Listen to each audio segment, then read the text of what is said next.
आपने सर कहा कि इतिहास पे गर्व करना हमने कभी बंद नहीं किया। जब हम इतिहास के पन्ने पलटते हैं तो ये बहुत लाजमी है, ये बहुत स्वाभाविक है कि बहुत सारे समुदाय अपने नायकों की तलाश इतिहास के पन्नों में करते हैं और ये बहुत स्वाभाविक है।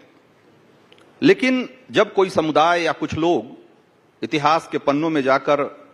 आक्रांताओं के चैप्टर पे अटक जाते हैं और उनको लगता है कि कोई मसूद सालार गाजी उनका हीरो है, कोई औरंगजेब उसका मसीहा है, वो भी एक गर्व बोध से भरे हुए लोग हैं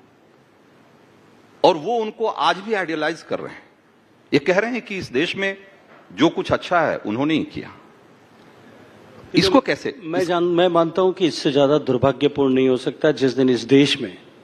औरंगजेब, महाराणा प्रताप और सांगा को बराबर मान करके उनके चरित्रों पर जिस दिन चर्चा होने लग जाएगी, उस दिन इस देश का दुर्भाग्य जो है वो उस देश दुर्भाग्य के मार्ग पर खड़ा होगा। फिर मैं कहूंगा कि अंग्रेज शिक्षा पद्धति के कारण से जो बौद्धिक प्रदूषण हुआ और इस तरह के जो है विचार रखने वाले लोग पैदा हुए या अपने राजनीतिक स्वार्थ के लिए जिस तरह के डिस्कोर्स को खड़ा किया जाने लगा, फिर कहूंगा कि देश अब ऐसे लोगों को बर्दाश्त करने के मूड में नहीं है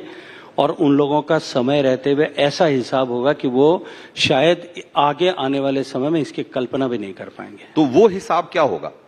महाराष्ट्र के मुख्यमंत्री कहते हैं कि औरंगजेब की कब्र का रख रखाव करना हमारी मजबूरी है क्योंकि हम इस देश के कानून से बंधे हुए हैं और इस देश का वो कानून आपके मंत्रालय से जुड़ा हुआ है। एएसआई उसका रख रखाव करता है। औरंगजेब के मकबरे के रख रखाव का जिम्मा एएसआई के पास है